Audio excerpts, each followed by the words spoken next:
Group C এবং group D এর আগামী লিখিত পরীক্ষা হতে পারে 1 মার্চ ও 8 মার্চ, অর্থাৎ গ্রুপ সি এর পরীক্ষা হতে পারে 1 মার্চ এবং গ্রুপ ডি এর পরীক্ষা হতে পারে 8 মার্চ। অতএব সেই দিকে লক্ষ্য রেখে আমাদের প্রিপারেশান নিতে হবে। বাট তোমরা জেনে রাখবে এটা কিন্তু টেন্টেটিভ ডেট, এর ওপর কিন্তু কোনো সত্যতা নেই। এটা টেন্টেটিভ অর্থাৎ হতে পারে, এমনটাই খবরের কাগজে প্রকাশ পেয়েছে, এটা হতে পারে। সো অফিসিয়ালি অ্যানাউন্সমেন্ট এখনও আসেনি, আসলে আমি তোমাদের হোয়াটসঅ্যাপ চ্যানেলে অবশ্যই জানিয়ে দেবো। আর যারা নতুন ক্যান্ডিডেটস রয়েছে তাদেরকে বলবো অতি অবশ্যই হোয়াটসঅ্যাপ চ্যানেল জয়েন করে নাও, কারণ সেখানে তোমরা চাকরি সংক্রান্ত আপডেটস ছাড়াও কিন্তু বহু প্রশ্ন উত্তর, ডেলি কুইজ, থিওরি ইত্যাদি বিষয়গুলো তোমরা পেয়ে থাকো। যাই হোক, আজকের ক্লাস হচ্ছে জিকে, যেখানে আমরা 70+ জিকে আজকে কভার করব। আচ্ছা, তোমাদের বলা হলো না যে হোয়াটসঅ্যাপ চ্যানেলের লিঙ্ক তোমরা হয় কমেন্ট বক্সে পেয়ে যাবে, অবশ্যই পাবে, পিন করা আছে দেখো, কমেন্ট বক্সে পেয়ে যাবে, নতুবা তোমরা ডেসক্রিপশানে পেয়ে যেতে পারো, নিচে ডেসক্রিপশানে লিঙ্ক পেয়ে যেতে পারো। বাট সচরাচর তোমরা পেয়ে যাবে কমেন্ট বক্সের লিঙ্কে। 70+ জিকে আমরা আজকে কভার করব। সো তোমাদের প্র্যাকটিসের একটা বিরাট সুযোগ চলে এলো। সো তোমাদের বলবো 70-এর মধ্যে কে কত মার্কস তুলেছো সেটা অবশ্যই কিন্তু কমেন্টে প্রত্যেকে জানিও। আর অবশ্যই নতুন ক্যান্ডিডেটসদের উদ্দেশ্যে বলবো সাবস্ক্রাইব করে রাখো, খুবই গুরুত্বপূর্ণ চ্যানেল। যদি তোমরা WBSSC group C group D এর জন্য প্রিপারেশন নিয়ে থাকো, খুবই গুরুত্বপূর্ণ একটি চ্যানেল তোমাদের জন্য। সো যাই হোক, আজকের ক্লাস হচ্ছে GK 70+। So let's start the class. So আরেকটা কথা, অবশ্যই কিন্তু লাইক চাই আজকের ক্লাসটি, প্রত্যেকের কাছ থেকে কিন্তু আমি লাইক চাই। নেক্সট দেখো, পশ্চিমবঙ্গের রাজ্য পশুর নাম কি? পশ্চিমবঙ্গের রাজ্য পশুর নাম কি? এটা আমরা প্রিভিয়াস ক্লাসে অলরেডি আলোচনা করেছি, জেনেওছি। যারা আমাদের পুরনো ছাত্র তারা কিন্তু অবশ্যই এটার উত্তর দিতে পারবে। সো চটপট কমেন্ট বক্সের নিচে উত্তর দিয়ে ফেলো, পশ্চিমবঙ্গের রাজ্য পশুর নাম কি? চটপট উত্তর দাও। এবং দেখো উত্তর হয়ে যাবে, আমার আগে তোমরা উত্তর দেওয়ার চেষ্টা করো। উত্তর হবে কি? মেছো বিড়াল। মেছো বিড়াল হচ্ছে পশ্চিমবঙ্গের রাজ্য পশু। সো এর সঙ্গে জেনে রাখবে যে পশ্চিমবঙ্গের রাজ্য পাখির নাম কি? রাজ্য পাখির নাম হচ্ছে মাছরাঙা। পশ্চিমবঙ্গের রাজ্য পাখি জেনে রাখো, মাছরাঙা। এবং রাজ্য ফুল হচ্ছে শিউলি ফুল। পশ্চিমবঙ্গের রাজ্য ফুল হলো শিউলি ফুল। সো যাই হোক, নেক্সট কোশ্চেনে এবার আমরা চলে আসবো। পানিপথের প্রথম যুদ্ধ কত সালে হয়েছিল? বলো, 1526, 1556, 1761 না 1530? তো এটা রাইট অ্যান্সার কী হয়ে যাবে? 1526 সালে পানিপথের প্রথম যুদ্ধ হয়েছিল। এবং এই পানিপথের প্রথম যুদ্ধ কার সঙ্গে কার হয়েছিল? বাবরের সঙ্গে হয়েছিল। কার? বাবরের সঙ্গে এই পানিপথের যুদ্ধ হয়েছিল। বাবর ভার্সাস ইব্রাহিম লোদির সঙ্গে যুদ্ধ হয়েছিল, ইব্রাহিম লোদি। ঠিক আছে, তো এখানে জেনে রাখবে এই যুদ্ধের মাধ্যমেই কিন্তু ভারতে মুঘল সাম্রাজ্যের সূচনা হয়েছিল, অর্থাৎ মুঘল এম্পায়ার কিন্তু এই যুদ্ধের মাধ্যমেই শুরু হয়, মুঘল এম্পায়ার। সো যাই হোক, তোমরা হিস্ট্রি জানো ভালো। সো পানিপথের প্রথম যুদ্ধ হয়েছিল কবে তাহলে?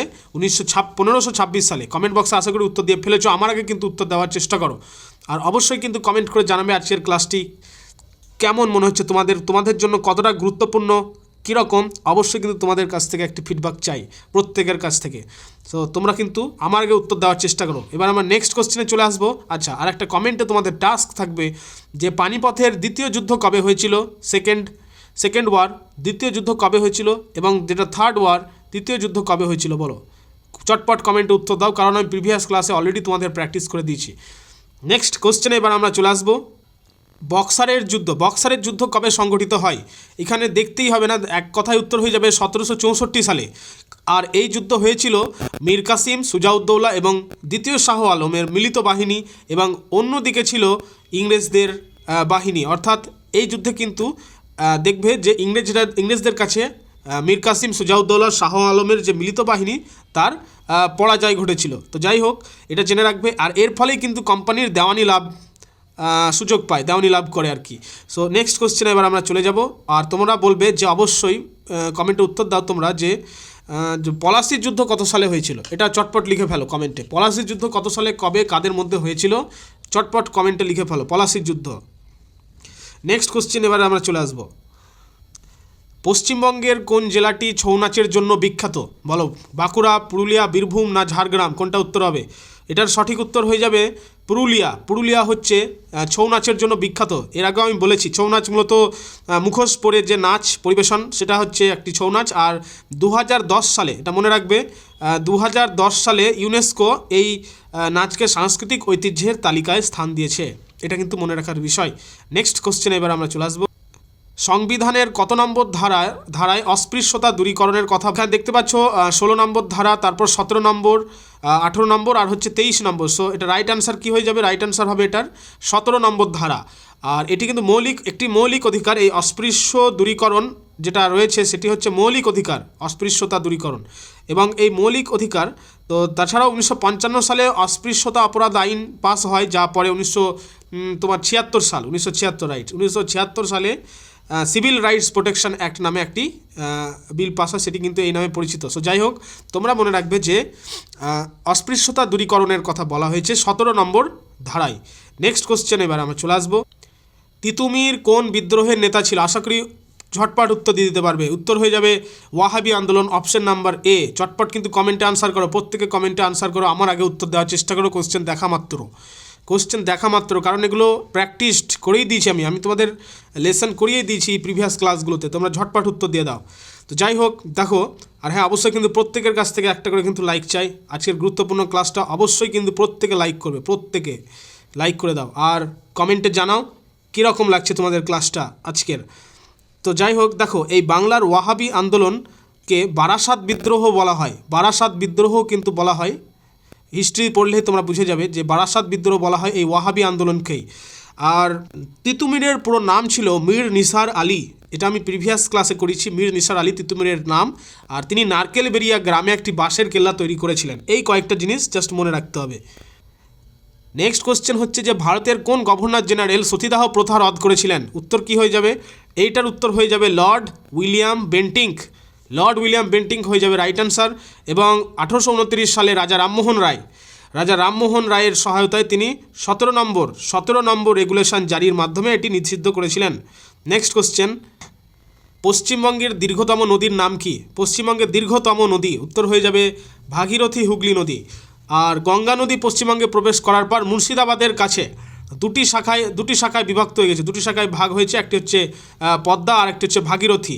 তো পশ্চিমবঙ্গের মধ্য দিয়ে এর দৈর্ঘ্য প্রায় হচ্ছে, মনে রাখবে কত কিলোমিটার, আশা করি তোমরা জানো, 520 কিলোমিটার এর দৈর্ঘ্য।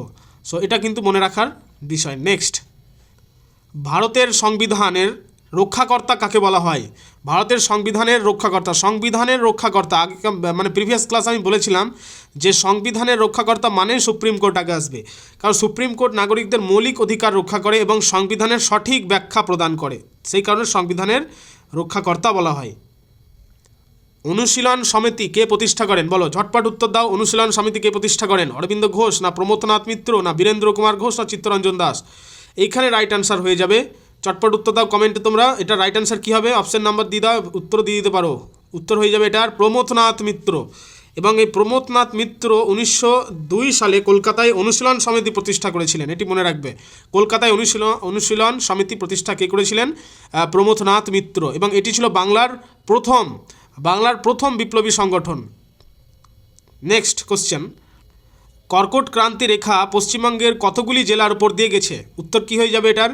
উত্তর হয়ে যাবে 5টি জেলার উপর দিয়ে গেছে। জেলাগুলো কি কি? জেলাগুলো হচ্ছে পুরুলিয়া, তারপরে হচ্ছে বাঁকুড়া হবে, তারপর কি হবে? পশ্চিম বর্ধমান হয়ে যাবে, তারপরে হচ্ছে পূর্ব বর্ধমান হয়ে যাবে, আর হচ্ছে নদিয়া হয়ে যাবে। তো এই কয়েকটা জেলার উপর দিয়ে গিয়েছে। আবার বলে রাখি, পুরুলিয়া, তারপরে হচ্ছে বাঁকুড়া, তারপরে হচ্ছে পশ্চিম বর্ধমান, পূর্ব বর্ধমান, নদিয়া। বর্ধমান দুটি ভাগে বিভক্ত হচ্ছে, একটা পশ্চিম বর্ধমান আর একটা হচ্ছে পূর্ব বর্ধমান, এটা মনে রাখবে। আর এই কর্কট ক্রান্তি রেখাগুলো পশ্চিমবঙ্গের কটি জেলার উপর দিয়ে গেছে বললাম? 5টি জেলার উপর দিয়ে গেছে। প্রার্থনা সমাজ কে প্রতিষ্ঠা করেন? উত্তর কি হবে? উত্তর হয়ে যাবে এটার আত্মারাম পণ্ডুরঙ্গ। এবং আত্মারাম পণ্ডুরঙ্গ তো প্রার্থনা সমাজ প্রতিষ্ঠা করেছিলেন, এবং তিনি 1867 সালে কেশবচন্দ্র সেনের অনুপ্রেরণায় বোম্বাইতে এই প্রার্থনা সমাজটি প্রতিষ্ঠা করেছিলেন। মহাদেব গোবিন্দ রানাডে এই সমাজের একজন প্রধান নেতা ছিলেন, এটা মনে রাখতে হবে। এই প্রার্থনা সমাজের একজন প্রধান নেতা হচ্ছে মহাদেব গোবিন্দ রানাডে, মনে রাখবে এই বিষয়টা, মহাদেব গোবিন্দ রানাডে। নেক্সট কোশ্চেন, পশ্চিমবঙ্গের কোন জেলায় নারী শিক্ষার হার সবচেয়ে নিম্ন? খুবই ইম্পর্ট্যান্ট কোশ্চেন এই বছরের জন্য। পশ্চিমবঙ্গের কোন জেলায় নারী শিক্ষার হার সবচেয়ে সর্বনিম্ন? এবং এটি অবশ্যই বলবে 2011 সালের গণনা অনুযায়ী বলতে হবে। উত্তর হয়ে যাবে এটার, উত্তর কী হবে? উত্তর হয়ে যাবে পুরুলিয়া। এবং 2011 সালে আদমশুমারি অনুযায়ী পুরুলিয়া জেলায় নারী সাক্ষরতার হার সবচেয়ে কম পুরুলিয়ায়। তবে সামগ্রিক সাক্ষরতার হারে কিন্তু বলতে হবে তোমাদের যে পূর্ব মেদিনীপুর সবার উপরে সামগ্রিক সাক্ষরতার হারে। নেক্সট কোশ্চেন, ভিটামিন সি এর রাসায়নিক নাম কি? আশা করি অনেকে ঝটপট উত্তর দিতে পারবে কমেন্টে। প্রত্যেকে কমেন্টে উত্তর দাও, প্রত্যেকে কিন্তু লাইক করতে হবে আজকের এই স্পেশাল ক্লাসটি। চটপট উত্তর দিয়ে দাও কমেন্টে যে ভিটামিন সি এর রাসায়নিক নাম কি। উত্তর কি হবে? উত্তর হয়ে যাবে অ্যাসকর্বিক অ্যাসিড। অ্যাসকর্বিক অ্যাসিড হচ্ছে ভিটামিন সি এর রাসায়নিক নাম। তো এই ভিটামিনের অভাবে কী রোগ হয়? এটা হচ্ছে পরীক্ষা একটা ইম্পর্টেন্ট প্রশ্ন, যে এই ভিটামিনের অভাবে স্কারভি রোগ হয়। স্কারভি, এই ভিটামিনের অভাবে স্কারভি রোগ হয়। তো লেবু জাতীয় ফল লেমনে বা আমলকিতে কিন্তু প্রচুর পরিমাণে এই ভিটামিন সি পাওয়া যায়, লেবু জাতীয় ফল আর হচ্ছে আমলকিতে। Next question. আর আরেকটা কথা বলে রাখি, তোমাদের প্রিভিয়াস যে ক্লাসগুলো রয়েছে, একটা দেখবে ম্যারাথন ক্লাস রয়েছে 1 ঘন্টার উপরে, ওগুলো কিন্তু প্র্যাকটিস করতে হবে। ওগুলোই কিন্তু বেসিক্স, আর ওগুলোই ইম্পর্টেন্ট কোশ্চেন পরীক্ষায় আসবেই, শিওর 100% কমন পাবে সব, কোনো চিন্তা নেই, জাস্ট সঠিকভাবে পড়ে যেতে হবে। আর এখানে দেখো যে কোন সুলতান আগ্রা শহরটি প্রতিষ্ঠা করে, তো ঝটপট উত্তর হয়ে যাবে সিকান্দার লোদি। এবং ডেলি কুইজ দেখো, এগুলো প্র্যাকটিস করে দিই ছাত্রদেরকে ডেলি কুইজের মাধ্যমে। ডেলি কুইজ যদি তোমাদেরকে প্র্যাকটিস করতে হয়, অবশ্যই কিন্তু হোয়াটসঅ্যাপ চ্যানেলের যোগ হতে হবে। আর তাতে যোগ হতে গেলে কমেন্টে দেওয়া যে পিন করা যে লিঙ্কসটা রয়েছে সেখানে ক্লিক করলে পেয়ে যাবে, বা ডেসক্রিপশানেও কিন্তু পেয়ে যাবে নিচে। তো এখানে উত্তর হয়ে যাবে কি সিকান্দার লোদি। এবং এর সঙ্গে জেনে রাখো 1504 তিনি আগ্রা শহর প্রতিষ্ঠা করেছিলেন। এই আগ্রা শহরটি 1504 সালে সিকান্দার লোদি প্রতিষ্ঠা করেছিলেন, এবং দিল্লি থেকে কিন্তু আগ্রায় রাজধানীটা ট্রান্সফার করেছিলেন, তিনি শিফট করেছিলেন। নেক্সট কোশ্চেন দেখো, লোকসভার স্পিকার কার কাছে পদত্যাগপত্র জমা দেন? উত্তর কী হবে? এখানে অপশানগুলো ভালো করে দেখে নাও। রাষ্ট্রপতি রয়েছে, প্রধানমন্ত্রী, ডেপুটি স্পিকার, প্রধান বিচারপতি। তো উত্তর হয়ে যাবে, রাইট অ্যান্সার কী হবে এটার রাইট অ্যান্সার হবে ডেপুটি স্পিকার। লোকসভার স্পিকার ডেপুটি স্পিকারের কাছে পদত্যাগপত্র জমা করতে পারেন। আর সংবিধানের যেটা 94 ধারা, হ্যাঁ রাইট, 94 ধারায় অনুযায়ী স্পিকার তার পদত্যাগপত্র ডেপুটি স্পিকারের কাছে জমা দেন, এটা উল্লেখ করা রয়েছে। প্রত্যেক ছাত্রছাত্রীদেরকে বলবো অবশ্যই কিন্তু নিচে সাবস্ক্রাইব বাটন ক্লিক করো এবং অল করে নাও। অল করলে কিন্তু নোটিফিকেশান সব তোমাদের কাছে পৌঁছে যাবে ক্লাস দেওয়া মাত্র। নতুন ছাত্রছাত্রীদের কাছে বলবো অবশ্যই চ্যানেলটি সাবস্ক্রাইব করো। গুরুত্বপূর্ণ আপডেটস চাকরি সংক্রান্ত এবং SSC group C, group D এর জিকে, ইংলিশ সমস্ত বিষয়ের উপর কিন্তু ক্লাস দেওয়া হয়। অতি শীঘ্র কিন্তু জয়েন করে নাও। নেক্সট কোশ্চেনে এবার চলে আসবো, গদর পার্টি কে প্রতিষ্ঠা করেন? চটপট উত্তর দাও নিচে কমেন্টে, গদর পার্টি কে প্রতিষ্ঠা করেন? শেষে কিন্তু প্রত্যেকে জানাবে যে 70-এর মধ্যে তোমরা কত নাম্বার অ্যাটেম্প্ট করতে পেরেছো। তো দেখো উত্তর কী হয়ে যাবে, এটা উত্তর হয়ে যাবে লালা হরদয়াল হয়ে যাবে রাইট অ্যান্সার। 1913, এর সঙ্গে সাল মনে রাখতে হবে তোমাদের, যে 1913 রাইট, 1913 সালে আমেরিকার সান ফ্রান্সিসকো শহরে গদর পার্টি প্রতিষ্ঠিত হয়েছিল। এবং এই গদর যেটা বলছে, এই গদর শব্দের অর্থ কী, পরীক্ষা এটাও দিতে পারে। গদর শব্দের অর্থ হচ্ছে বিপ্লব। রেফারেল ডিসকাশনে কিন্তু তোমাদের জিকে একদম লোড হয়ে যাচ্ছে। সো অবশ্যই কিন্তু প্রত্যেকে কমেন্ট করে জানাবে যে কেমন লাগছে আজকের ক্লাস, কেমন ফিল হচ্ছে, কতটা গুরুত্বপূর্ণ। অবশ্যই কিন্তু কমেন্ট করে প্রত্যেককে জানাবে, এমন করে জানাবে। তো যাই হোক, দেখো গদর পার্টি কে প্রতিষ্ঠা করেন? সো গদর পার্টি প্রতিষ্ঠা করেন, উত্তর কী হয়ে যাবে, লালা হরদয়াল। নেক্সট কোশ্চেন, পশ্চিমবঙ্গের শুষ্কতম জেলা কোনটি? উত্তর কী হবে? এখানে আছে বীরভূম, বাঁকুড়া, পুরুলিয়া, পশ্চিম মেদিনীপুর। উত্তর হয়ে যাবে এটার পুরুলিয়া হচ্ছে শুষ্কতম জেলা। আর পশ্চিমবঙ্গের মধ্যে পুরুলিয়া জেলায় কিন্তু বৃষ্টিপাত সবচেয়ে কম হয়, সেই কারণে এটি শুষ্কতম জেলা। আর বক্সা ডুয়ার্স যেটা বলছে, বক্সা ডুয়ার্সে কিন্তু বৃষ্টিপাত সবচেয়ে বেশি হয়, এটা জানতে হবে বক্সা ডুয়ার্সে। নেক্সট কোশ্চেন, অধীনতামূলক মিত্রতা নীতি কে প্রবর্তন করেন? দেখা মাত্র রাইট আনসার হয়ে যাবে লর্ড ওয়েলেসলি। এবং এটি তিনি 1798 সালে তিনি এই নীতি চালু করেছিলেন। এবং এই নীতি অর্থাৎ অধীনতামূলক মিত্রতা নীতি গ্রহণ করেছিল, অ্যাকসেপ্ট করেছিল সবার প্রথম কে করেছিল?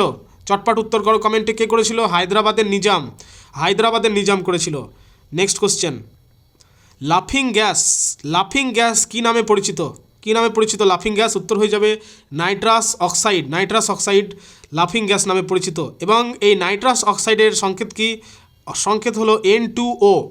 এবং এটি মৃদু চেতনানাশক হিসেবে ব্যবহৃত হয়। মৃদু চেতনানাশক হিসেবে ব্যবহৃত হয়। কলকাতা হাইকোর্ট কত সালে প্রতিষ্ঠিত হয়? বলো, চটপট উত্তর দাও। কলকাতা হাইকোর্ট কত সালে প্রতিষ্ঠিত হয়? যেই কোশ্চেনগুলো আছে করানো হচ্ছে 100% পরীক্ষায় কমন পাবে, পরীক্ষা আসলেই বুঝে যাবে। দেখো কলকাতা হাইকোর্ট কত সালে প্রতিষ্ঠিত হয়? উত্তর হয়ে যাবে 1862 সালে। এবং এই কলকাতা হাইকোর্ট হচ্ছে ভারতের সবচেয়ে প্রাচীনতম একটি হাইকোর্ট। এবং বর্তমানে পশ্চিমবঙ্গ ছাড়াও কিন্তু এই কলকাতা হাইকোর্ট আরেকটি মানে অঞ্চলের এখতিয়ারভুক্ত, সেটি কী নাম? সেটির নাম হচ্ছে আন্দামান ও নিকোবর দ্বীপপুঞ্জ। এটা মনে রাখবে, আন্দামান ও নিকোবর দ্বীপপুঞ্জ হচ্ছে এই কলকাতা হাইকোর্টের এখতিয়ারভুক্ত। এইটা একদম লেটেস্ট কোশ্চেন হয়েছে যে বাংলার আকবর কাকে বলা হয়? বলো দেখি কে উত্তর দিতে পারে, ঝটপট কমেন্টটা রাইট আনসার করে দাও। বাংলার আকবর কাকে বলা হয়? আর প্রত্যেকে লাইক করো, প্রত্যেকের কাছ থেকে লাইক চাই কিন্তু, প্রত্যেকে লাইক করবে। আর বাংলার আকবর কাকে বলা হয় ঝটপট কমেন্টে উত্তর করো। দেখো এখানে অপশান রয়েছে শশাঙ্ক, বল্লাল সেন, হুসেন শাহ, ধর্মপাল। রাইট আনসার কী হয়ে যাবে? রাইট আনসার হবে এটার হুসেন শাহ। হুসেন শাহকে বলা হয় বাংলার আকবর। এবং দেখো এর সঙ্গে হুসেন শাহ সম্পর্কে জেনে রাখা ভালো যে তাঁর উদার ধর্মীয় নীতি এবং শিল্প সাহিত্যের পৃষ্ঠপোষকতার জন্য তাকে কিন্তু বাংলার আকবর বলা হয় এই কারণেই, যেহেতু তিনি তার উদার ধর্মনীতি ছিল এবং শিল্প সাহিত্যের একজন পৃষ্ঠপোষক বলতে পারো। তো শ্রী চৈতন্যদেব কিন্তু তার সময় আবির্ভূত হয়েছিলেন, এটা মনে রাখবে, ইনারকালে, বল্লাল সেনের আমলে। নেক্সট, ভারতীয় সংবিধানের কোন তপশিলে দলত্যাগ বিরোধী আইনের কথা বলা হয়েছে?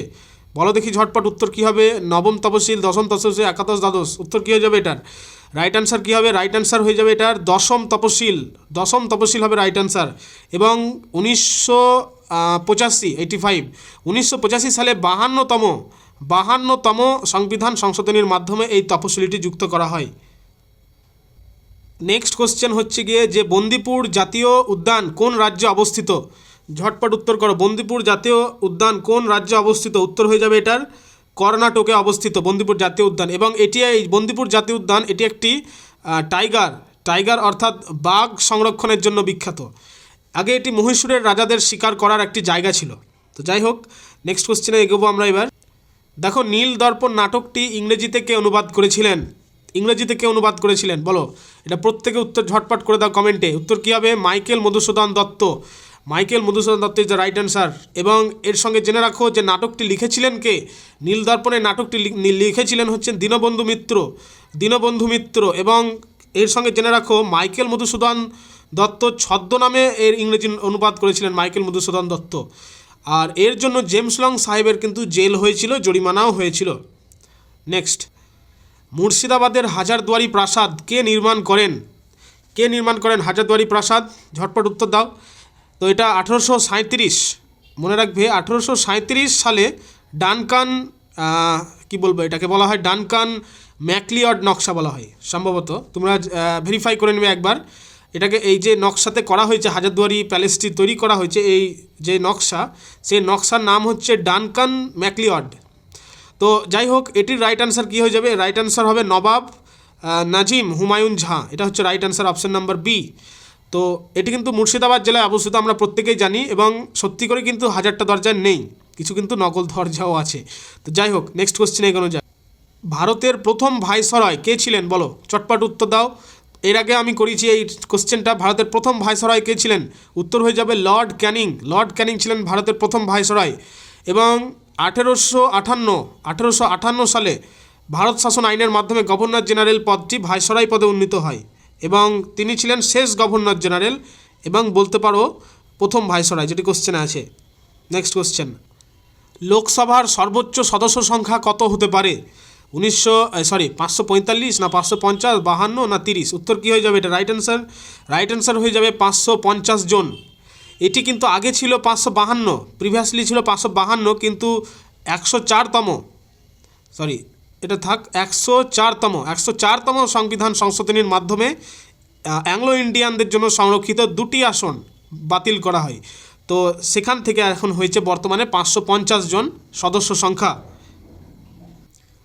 দামোদর নদের উৎপত্তি কোথায়? বলো, চটপট কমেন্টে উত্তর দাও। দামোদর নদের উৎপত্তি কোথায়? ছোটনাগপুর মালভূমি, অমরকণ্টক মালভূমি, হিমালয় পর্বত, রাজমহল পাহাড়? উত্তর কী হয়ে যাবে? উত্তর হয়ে যাবে এটার ছোটনাগপুর মালভূমি। ঝাড়খণ্ডের পালামৌ জেলায় ওই যেটা বলছে আর কি খামারপাত পাহাড় থেকে উৎপত্তি হয়েছে এই দামোদর নদীর। আর দামোদরকে কিন্তু এর আগে বলেছি আমি বাংলার দুঃখ বলা হয়। কেন বলা হয় সেটাও কিন্তু আমি প্রিভিয়াস ক্লাসে ডিসকাস করে দিয়েছি। তোমরা যারা প্রিভিয়াস ক্লাসটাকে এখনও দেখোনি অবশ্যই কিন্তু দেখে নিতে হবে। তোমরা চ্যানেলে গেলেও পেয়ে যাবে, বা তো চ্যানেলে যাওয়াটাই ভালো, ডেসক্রিপশানে খুব কম থাকে। সো চ্যানেলে চলে যাও, পরপর ভিডিওগুলো দেওয়া রয়েছে, সবগুলো কিন্তু অ্যাটেন্ড করলে 100% তোমরা কমন পাবে পরীক্ষা, এতটুকু আশা করা যায়। জিকে থেকে তোমরা 20 সব কোশ্চেন করতে হলে 20-র মধ্যে 20 তোলা কোনো বিষয় নয়। যাই হোক, নেক্সট কোশ্চেন, কে নিজেকে দ্বিতীয় আলেকজান্ডার বা সিকান্দার ই সানি বলতেন? কে বলতেন বলো? উত্তর কী হবে? উত্তর দেখতে হবে না, হয়ে যাবে আলাউদ্দিন খলজি। আলাউদ্দিন খলজি তিনি কিন্তু বিশ্বজয়ের স্বপ্ন দেখতেন সবসময়, তাই মুদ্রায় নিজেকে দ্বিতীয় আলেকজান্ডার হিসেবে খোদাই করেছিলেন। সো এখানে দ্বিতীয় আলেকজান্ডার বলা হচ্ছে এখানে আলাউদ্দিন খলজিকে।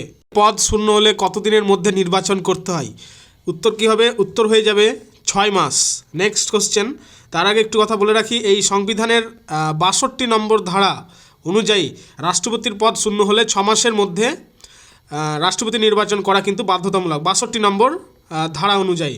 নেক্সট কোশ্চেন, ভারতের কোন রাজ্যে সবথেকে বেশি কফি উৎপাদন হয় বলো? চটপট উত্তর দাও। উত্তর হয়ে যাবে এটার কর্ণাটক। কর্ণাটক হচ্ছে রাইট অ্যান্সার। কর্ণাটকে সবচেয়ে বেশি কফি উৎপাদন হয়। তাছাড়া তোমরা বলতেই পারো ভারতে মোট কফি উৎপাদনের প্রায় 70% কফি আসে কর্ণাটক থেকে। নেক্সট কোশ্চেন, এশিয়াটিক সোসাইটিকে প্রতিষ্ঠা করেন? ঝটপট উত্তর করে দাও। উত্তর হয়ে যাবে উইলিয়াম জোন্স, এবং এটি 1784 সালে কলকাতায় প্রতিষ্ঠা করেছিলেন। ওয়ারেন হেস্টিংস তখনকার সময় গভর্নর জেনারেল ছিলেন। নেক্সট কোশ্চেন, রক্ততঞ্চনে সাহায্য করে কোন ভিটামিন? উত্তর হয়ে যাবে ভিটামিন কে। ভিটামিন কে হবে রাইট অ্যান্সার। নেক্সট কোশ্চেন, আর এসব মনে রাখবে, ভিটামিন কে রাসায়নিক নাম, কেমিক্যাল নেম হচ্ছে ফাইলোকুইনাইন। ভিটামিন কে রাসায়নিক নাম ফাইলোকুইনাইন। নেক্সট কোশ্চেন, পশ্চিমবঙ্গের আইনসভা বা বিধান পরিষদ লেজিসলেটিভ কাউন্সিল কত সালে বিলুপ্ত করা হয়? চটপট উত্তর দাও। উত্তর হয়ে যাবে এটার 1969 সালে বিলুপ্ত হয় এটি। এবং বর্তমানে পশ্চিমবঙ্গের শুধুমাত্র বিধানসভা, যেটা এক কক্ষ বিশিষ্ট, সেটি আছে। তবে সম্প্রতি আবার বিধান পরিষদ তৈরির প্রস্তাব পাস হয়েছে, কিন্তু এটা তোমরা জানো। ভারতের সংবিধানের কত নম্বর ধারায় মানি বিল বা অর্থ বিলের সংজ্ঞা দেওয়া আছে? উত্তর হয়ে যাবে এটার 110 নম্বর ধারায়। কোনো অর্থ বিল বা কোনো বিল অর্থ বিল কিনা সেই সিদ্ধান্ত নেওয়ার চূড়ান্ত ক্ষমতা একমাত্র কার হাতে থাকে বলো দেখি? চটপট উত্তর দাও কমেন্টে, কার হাতে থাকে? উত্তর হয়ে যাবে লোকসভার স্পিকারের হাতে থাকে। রাজ্যসভা অর্থ বিল 14 দিন, এটা মনে রাখবে, 14 দিনের বেশি আটক রাখতে পারে না, এটা আইন। Next question, vernacular press act বা দেশীয় ভাষায় সংবাদপত্র আইনকে জারি করেন? উত্তর হয়ে যাবে এটার লর্ড লিটন, এবং এটি 1878 মানে 1878 সালে জারি হয়। আর এই যে ভার্নাকুলার প্রেস অ্যাক্ট, এই ভার্নাকুলার প্রেস অ্যাক্টকে কী বলা হয়? উত্তর হয়ে যাবে গ্যাগিং অ্যাক্ট। গ্যাগিং অ্যাক্টও কিন্তু বলা হয়। কি বললাম? গ্যাগিং অ্যাক্ট, মনে রাখবে। এটা কিন্তু দমনমূলক আইন বাতিল করেন, মানে এটা একটা দমনমূলক আইন ছিল, এবং 1878 সালে এটা জারি হয়েছিল। আর একে গ্যাগিং অ্যাক্ট বলা হতো, গ্যাগিং অ্যাক্ট। আর তাছাড়া এটি লর্ড রিপন পরে 1882 সালে এই আইনটি বাতিল করেছিলেন। পশ্চিমবঙ্গের কোন জেলার সাথে সবচেয়ে বেশি প্রতিবেশী জেলার সীমানা যুক্ত আছে? চটপট উত্তর করো। উত্তর কী হয়ে যাবে? আমি এখানে কিন্তু প্রতিবেশী দেশ বলিনি, প্রতিবেশী জেলা বলেছি, এটাকে ভালো করে আগে ফোকাস করতে হবে। তো এটা রাইট অ্যান্সার হয়ে যাবে পূর্ব বর্ধমান। পূর্ব বর্ধমানের সাথে প্রায় কটি জেলার সীমানা লেগে রয়েছে বলো তো পূর্ব বর্ধমানের সাথে? উত্তর হয়ে যাবে 6টি। এবং তাহলে 6টি ডিস্ট্রিক্ট কী কী? যেমন হচ্ছে নদিয়া একটা বলতে পারো, তারপর হচ্ছে হুগলি হয়ে যাবে, তারপর বাঁকুড়া, তারপরে হচ্ছে বীরভূম, তারপরে হচ্ছে পশ্চিম বর্ধমান, তারপরে হচ্ছে মুর্শিদাবাদ। এই 6টি জেলা হচ্ছে আর কি ডিস্ট্রিক্ট পূর্ব বর্ধমানের সাথে সীমানায় লেগে রয়েছে, জেলার সীমানায়। নেক্সট কোশ্চেন, তো প্রত্যেককে বলবো কিন্তু অবশ্যই লাইক করতে হবে আজকের ভিডিও, অবশ্যই লাইক করতে হবে। খুবই ইম্পর্টেন্ট স্পেশাল ক্লাস আজকের জিকে। 70 আউট অফ 70 কোশ্চেনের মধ্যে কে কত আনসার অ্যাটেম্প্ট করতে পারছো অবশ্যই কমেন্টে লিখে পাঠাও নিচে। আর নতুন ছাত্রছাত্রীদেরকে বলবো অবশ্যই কিন্তু সাবস্ক্রাইব করে নাও। সাবস্ক্রাইব না করলে কিন্তু গুরুত্বপূর্ণ ক্লাসের আপডেট কোনোভাবেই পাবে না। এই ক্লাস চ্যানেলটি খুবই গুরুত্বপূর্ণ তোমাদের পক্ষে, এবং যে হোয়াটসঅ্যাপ চ্যানেল যেটি খোলা হয়েছে ওটা একদম ফ্রি অফ কস্টে রয়েছে, without any payment, free of কস্টে রয়েছে। তো তোমরা কিন্তু জয়েন করে নাও অতি সত্বর। সেখানে কিন্তু ডেলি কুইজ পেয়ে যাচ্ছ, এভরি মর্নিং, প্রত্যেক সকালে কিন্তু তোমরা ডেলি কুইজ পেয়ে যাচ্ছ। সারাদিন তো রয়েছে ডেলি কুইজের জন্য, তাছাড়া কিন্তু চাকরি সংক্রান্ত আপডেটসও পেয়ে যাচ্ছ। সো হোয়াটসঅ্যাপ চ্যানেল জয়েন করে নাও as early as possible. Next question দেখো, সাইমন কমিশন যখন ভারতে আসে তখন ভারতের ভাইসরয় কে ছিলেন? তখন ভারতের ভাইসরয় ছিলেন লর্ড আরউইন। আর সাইমন কমিশন কত সালে ভারতে আসে? উত্তর হয়ে যাবে 1928 সালে ভারতে আসে সাইমন কমিশন। নেক্সট কোশ্চেন, পশ্চিমবঙ্গের মালভূমি অঞ্চলের প্রধান নদী কোনটি? উত্তর কী হবে? উত্তর হয়ে যাবে দামোদর। মালভূমি অঞ্চলের প্রধান নদীতে দামোদরই নাম বলতে হবে, কারণ দামোদর নদকে পশ্চিমবঙ্গের দুঃখ নদী বলা হতো, এটা আমি বলেছি। আর তাছাড়া এটি হুগলি নদীর সাথে মিশেছে এবং প্রধান যেটা উপনদী জেনে রাখবে, এর একটি প্রধান উপনদী হচ্ছে বরাকর। বরাকর হচ্ছে এর একটি প্রধান উপনদী, বরাকর। দেখো জিকের সঙ্গে কিন্তু অনেকগুলো রেফারেল ডিসকাশনও প্রচুর জিকে জানা হয়ে গেল এতক্ষণে আমাদের। সো অবশ্যই কিন্তু কমেন্ট করো যে আজকের ক্লাসটি কেমন লাগছে তোমাদের। মানুষের বৈজ্ঞানিক সংজ্ঞা মানে বৈজ্ঞানিক নাম কি? এটা আমরা প্রত্যেকেই জানি, হোমোস্যাপিয়েন্স। সো এই হোমোস্যাপিয়েন্স ক্যারোলাস লিনিয়াস দ্বিপদ নামকরণ কিন্তু প্রবর্তন করেন, এটা জেনে রাখবা তোমরা। দ্বিপদ নামকরণকে প্রবর্তন করেন হোমোস্যাপিয়েন্স ছাড়াও। দ্বিপদ নামকরণকে প্রবর্তন করেন, উত্তর জেনে রাখবে ক্যারোলাস লিনিয়াস। আর বলো তো ব্যাঙের বৈজ্ঞানিক নাম কি? নিচে কমেন্ট করো দেখি ব্যাঙের বৈজ্ঞানিক নাম কি। নেক্সট কোশ্চেন দেখো 1938 সালে হরিপুরা কংগ্রেস অধিবেশনে সুভাষচন্দ্র বসু কাকে পরাজিত করে সভাপতি বা প্রেসিডেন্ট হয়েছে? উত্তর হয়ে যাবে বিনা বাধায় প্রতিদ্বন্দ্বিতা নির্বাচিত হন। কোনো বাধা ছিল না। তার মানে কি 1938 সালে তিনি বিনা বাধায়, মানে কোনো প্রতিদ্বন্দ্বী কোনো কম্পিটিটরস ছিল না 1938 সালে। তো 1938-এ বিনা বাধায় কোনো কম্পিটিটরস যেহেতু ছিল না, তো তিনি 1939 সালে ত্রিপুরা অধিবেশনে, এটা মনে রাখবে যে মহাত্মা গান্ধীর মনোনীত প্রার্থী যেটা পট্টভি সীতারামাইয়াকে হারিয়ে দ্বিতীয়বারের সভাপতি হন।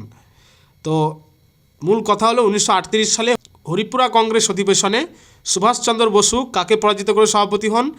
যদি অপশান এরকম টাইপের থাকে, পট্টভি সীতারামাইয়া, জওহরলাল নেহরু, রাজেন্দ্র প্রসাদ বিনা প্রতিদ্বন্দ্বিতায় নির্বাচিত হন, তো রাইট অ্যান্সার হয়ে যাবে অপশান নাম্বার ডি, বিনা প্রতিদ্বন্দ্বিতায় তিনি নির্বাচিত হন। সংবিধানের কততম সংশোধনীর মাধ্যমে সম্পত্তির অধিকারকে মৌলিক অধিকারের তালিকা থেকে বাদ দেওয়া হয়েছে? চটপট উত্তর বলো। উত্তর হয়ে যাবে কি এটার উত্তর হয়ে যাবে 44তম সংশোধনী। তো 44তম সংশোধনী। বর্তমানে সম্পত্তির অধিকার আইন যেটাকে বলা হয় লিগ্যাল রাইটস বলা হয়, তো এটা কত নম্বর ধারায় আছে বলো দেখি? 300 নম্বর ধারা এবং 300 নম্বর ধারায় আছে। নেক্সট, এবার আমি একটু স্পিড বাড়াবো, প্রত্যেকে বলবো অবশ্যই কিন্তু প্রত্যেকে লাইক করবে। নতুন ছাত্রছাত্রীরা তোমাদের উদ্দেশ্যে বলবো অবশ্যই সাবস্ক্রাইব করে চ্যানেলের সঙ্গে থাকো আর হোয়াটসঅ্যাপ চ্যানেল জয়েন করে নাও। এবার আমি একটু স্পিড বাড়াবো, কারণ 70টা কোশ্চেন আউট অফ 70 কোশ্চেন্স তোমরা কে কত নাম্বার অ্যাটেম্প্ট করতে পেরেছো অবশ্যই কমেন্টে জানাও। দেখো পশ্চিমবঙ্গের কোন জেলায় মামাভাগ্নে পাহাড় অবস্থিত? উত্তর হয়ে যাবে কি বীরভূম জেলায় অবস্থিত। Next question, servants of India কে প্রতিষ্ঠা করেন? উত্তর কি হয়ে যাবে? গোপাল কৃষ্ণ গোখলে। কত সালে করেন প্রতিষ্ঠা? 1905 সালে করেন servants of India. Mahatma Gandhi Gopal Krishna গোখলেকে নিজের রাজনৈতিক গুরু মনে করতেন। এই যে গোপাল কৃষ্ণ গোখলে, আমি প্রিভিয়াস ক্লাসে বলেছিলাম। তাছাড়াও মহাত্মা গান্ধীর একটা লেখা, যেটা আমি তোমাদের বুকস অ্যান্ড অথার্স বলে যে ক্লাসটি ছিল সেখানে বলেছিলাম, গোখলে মাই পলিটিক্যাল গুরু, এই বইটাই কিন্তু মহাত্মা গান্ধী গোপাল কৃষ্ণ গোখলে সম্পর্কে লিখেছেন এবং গোপাল কৃষ্ণ গোখলেকে মহাত্মা গান্ধী নিজের রাজনৈতিক গুরু বলে মনে করতেন। হাইকোর্টের বিচারপতিদের অবসরের বয়সসীমা কত হবে? উত্তর কি হচ্ছে? উত্তর হয়ে যাচ্ছে 62 বছর। হাইকোর্টের বিচারপতিদের অবসরের বয়সসীমা হলো 62 বছর। আর সুপ্রিম কোর্টের বিচারপতিদের অবসরের বয়স কত হয় বলো তো? উত্তর ঝটপট উত্তর দাও কমেন্টে। উত্তর হয়ে যাবে 65 অর্থাৎ 65 বছর। নেক্সট কোশ্চেন, শিব সমুদ্রম জলপ্রপাত ওয়াটারফল কোন নদীর উপর অবস্থিত? উত্তর হয়ে যাবে এটি কাবেরী নদীর উপর অবস্থিত। এবং এই কাবেরী কোথায় অবস্থিত? কাবেরী নদী হচ্ছে কর্ণাটকে অবস্থিত। 1902 সালে এশিয়ার প্রথম জলবিদ্যুৎ কেন্দ্র হচ্ছে এই কর্ণাটকে স্থাপিত হয়েছিল। ভারতের জাতীয় কংগ্রেস কত সালে প্রতিষ্ঠা হয়? উত্তর হয়ে যাবে 1805 সালে এবং প্রথম সভাপতি ছিলেন উমেশচন্দ্র বন্দ্যোপাধ্যায়, এটা মনে রাখবে। এবং কে প্রতিষ্ঠা করেছিলেন জাতীয় কংগ্রেস ভারতের? উত্তর হয়ে যাবে অ্যালান অ্যাক্টাভিয়ান হিউম। উত্তর হয়ে যাবে তোমার প্রফুল্লচন্দ্র ঘোষ। সো অনেকে কিন্তু ভুল করে বিধানচন্দ্র রায় ভাববেন, কিন্তু ডক্টর প্রফুল্লচন্দ্র ঘোষ ছিলেন প্রথম, অর্থাৎ যার মানে সময়কাল যদি উল্লেখ করি তাহলে 1947 থেকে 48।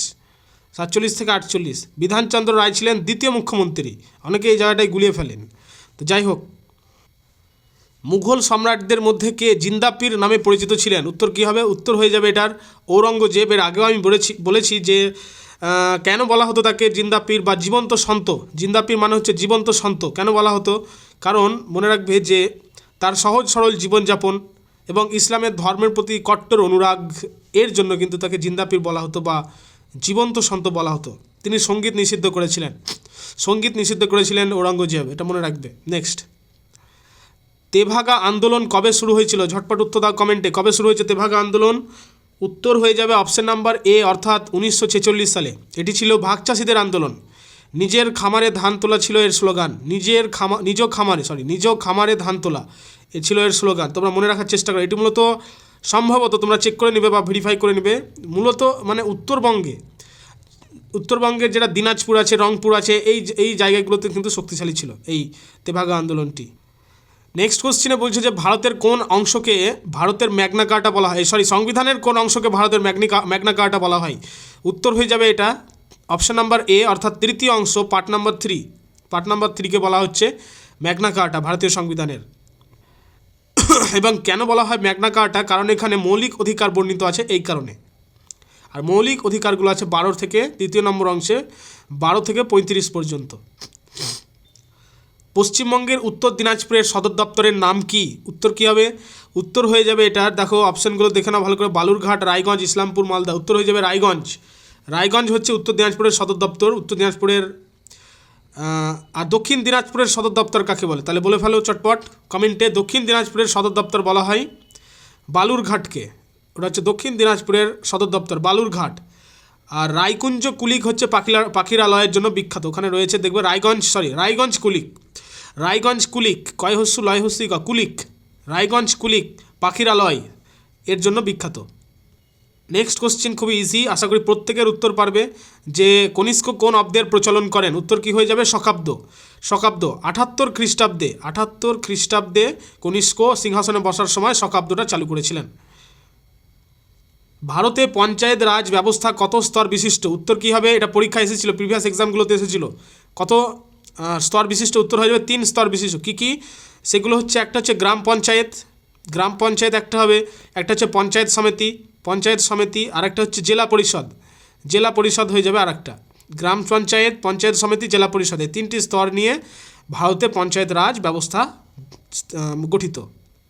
তাছাড়া নেক্সট কোশ্চেন তো একদম জলের মতো, এর আগেও আমি বহুবার প্র্যাকটিস করেছি। ডিসকভারি অফ ইন্ডিয়া কার লেখা? ঝটপট উত্তর করে ফেলো কমেন্টে, কার লেখা? জওহরলাল নেহরু হয়ে যাবে রাইট অ্যান্সার। এবং তিনি কখন লিখেছিলেন? আহমেদনগর ফোর্টের জেলে যখন বন্দী ছিলেন, তখন সময়কাল হচ্ছে 1944, সেই সময় তিনি এই বইটি লিখেছিলেন। Next question is very important question, যে পশ্চিমবঙ্গের কোন জেলায় শিক্ষার হার সব থেকে বেশি? উত্তর কী হবে এইটার উত্তর হয়ে যাবে অপশান নাম্বার বি, পূর্ব মেদিনীপুর। একটু আগে তোমাদের করালাম তো, এটা 2011 সালের আদমশুমারি অনুযায়ী শিক্ষার হার সাক্ষরতার হার সবচেয়ে বেশি হচ্ছে পূর্ব মেদিনীপুরে।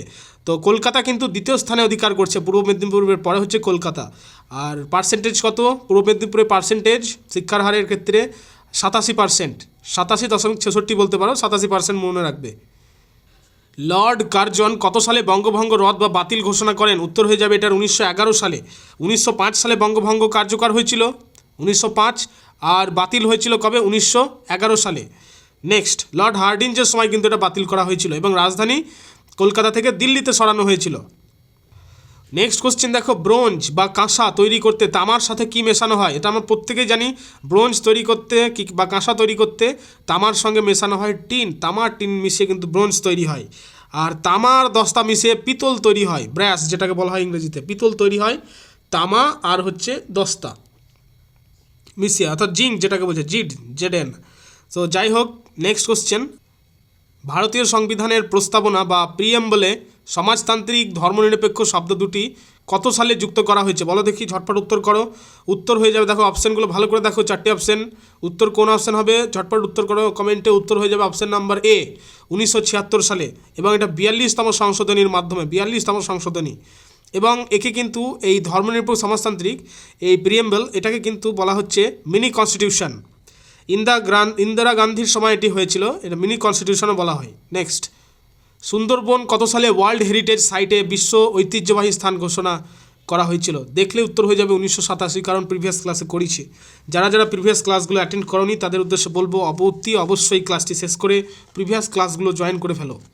আর হ্যাঁ, হোয়াটসঅ্যাপ চ্যানেল জয়েন করে ফেলো যদি তোমরা ডেলি কুইজ পেতে চাও, চাকরি সংক্রান্ত আপডেটস পেতে চাও, থিওরি পেতে চাও। অবশ্যই কিন্তু জয়েন করো, কারণ এই যেই কোশ্চেনগুলো আমি দিচ্ছি প্রত্যেক দিন প্র্যাকটিস করানো হয় নিত্য নতুন তোমাদের ইনফরমেশনের উপর ভিত্তি করে, কারেন্ট অ্যাফেয়ার্সের উপর ভিত্তি করে জিকে কুইজ। নেক্সট, 1857 সালের মহাবিদ্রোহকে ভারতের প্রথম স্বাধীনতা যুদ্ধ কে বলেছেন? Very important question for SSC group C group D. উত্তর কী হয়ে যাবে? এটার উত্তর হয়ে যাবে VD সাভারকর, রাইট আনসার। এবং VD সাভারকরের পুরো নাম কি বলো দেখি, ঝটপট উত্তর করো কমেন্টে, কী নাম পুরো VD সাভারকর? উত্তর হবে বিনায়ক দামোদর সাভারকর। তার বিখ্যাত বইয়ের নাম কি? The Indian war of independence. Next question, যে পশ্চিমবঙ্গের ত্রাসের নদী তিস্তা কোন হিমবাহ থেকে উৎপন্ন হয়েছে বলো দেখি? উত্তর হয়ে যাবে এটা জেমু হিমবাহ থেকে। সিকিমের জেমু হিমবাহ, এটা কথা বলছে, জেমু হিমবাহ সিকিমের জেমু হিমবাহ থেকে এই তিস্তা উৎপন্ন হয়েছে। তিস্তা নদী ব্রহ্মপুত্র নদের একটি উপনদী বলতে পারো। নেক্সট কোশ্চেন হচ্ছে গিয়ে যে ক্যাবিনেট মিশন বা মন্ত্রী মিশন কত সালে ভারতে আসেন? উত্তর হবে 1946 সালে ভারতে এসেছিল ক্যাবিনেট মিশন, মন্ত্রী mission. Reserve bank of India RBI কবে ন্যাশনালাইজ করা হয় বলো দেখি? কে পারবে উত্তর? ঝটপট কমেন্টে উত্তর করো। উত্তর হয়ে যাবে 1949 সালে 1 জানুয়ারি জাতীয়করণ বা ন্যাশনালাইজ করা হয়েছিল। ফরওয়ার্ড ব্লক দলকে গঠন করেন? ঝটপট উত্তর দাও, এটা খুবই ইজি একটা কোশ্চেন। উত্তর হয়ে যাবে সুভাষচন্দ্র বসু কংগ্রেসের পদ ত্যাগ করার পর এই 1939 সালে এই দলটি গঠন করেছিলেন। পশ্চিমবঙ্গের যেটা সর্বোচ্চ স্থান সেটা হচ্ছে সান্দাকফু। তো সান্দাকফুর উচ্চতা কত? উচ্চতা হচ্ছে 3630 মিটার। আর এটি দার্জিলিং জেলায় অবস্থিত। সান্দাকফু দার্জিলিং জেলায় অবস্থিত, মনে রাখবে। আর তাছাড়া এখান থেকে তোমার কাঞ্চনজঙ্ঘা, মাউন্ট এভারেস্ট দুটোই কিন্তু দেখা যায় সান্দাকফু থেকে, তোমার দার্জিলিং জেলায় অবস্থিত। যাই হোক, নেক্সট কোশ্চেনে চলে আসবো, লাস্ট কোশ্চেন। এই কোশ্চেনটা একদম জলের মতো কোশ্চেন। পলাশী যুদ্ধ কত সালে? 23 জুন 1757। আর দেখতে হবে না, ঝটপট উত্তর। আর ভাগীরথী নদীর তীরে হয়েছিল নদিয়া জেলায়। তোমাদের প্রিভিয়াস ক্লাসে বলেছি, পলাশীর আমবাগানে সিরাজউদ্দৌলা ছিল একদিকে, আর অন্যদিকে ছিল হচ্ছে রবার্ট ক্লাইভ। তো দুই বাহিনীর মধ্যে যুদ্ধ হয়েছিল। যাই হোক, মির্জাপুরের বিশ্বাসঘাতকতার জন্য সিরাজউদ্দৌলা পরাজিত হন। তো যাই হোক, আজকের যে 70টা কোশ্চেন করানো হলো এগুলো কিন্তু ভালো করে পড়তে হবে, ভালো করে প্র্যাকটিস করে নাও। যারা প্র্যাকটিস করেছো বা এই ক্লাসটি শেষ করেছো তাদেরকে বলবো প্রিভিয়াস ক্লাসে গিয়ে কিন্তু ওগুলোকে কমপ্লিট করো। আরও হার্ড কোশ্চেন দেওয়া রয়েছে, যেটা দেখবে ম্যারাথন ক্লাস রয়েছে 1 ঘন্টার উপর, একদম hard question, moderate two hard দেওয়া হয়েছে, সেগুলোকে কমপ্লিট করে ফেলো। আর অবশ্যই কমেন্ট করে জানাও প্রত্যেকে যে 70-এর মধ্যে কে কতগুলো কোশ্চেন অ্যাটেম্প্ট করতে পেরেছো। অবশ্যই লাইক করো, প্রত্যেকের কাছ থেকে আমি লাইক চাই। আর নতুন ছাত্রছাত্রীদেরকে বলবো হোয়াটসঅ্যাপ চ্যানেল যোগ হয়ে যাও, জয়েন করে নাও। সেখানে বহু আপডেট পেয়ে যাবে, তোমরা নিজেরাই বুঝতে পারবে পরে। আর সাবস্ক্রাইব করে সঙ্গে থাকো চ্যানেলের। তাহলে তো যাই হোক, এখানেই ক্লাসটি কনক্লুড করা হলো।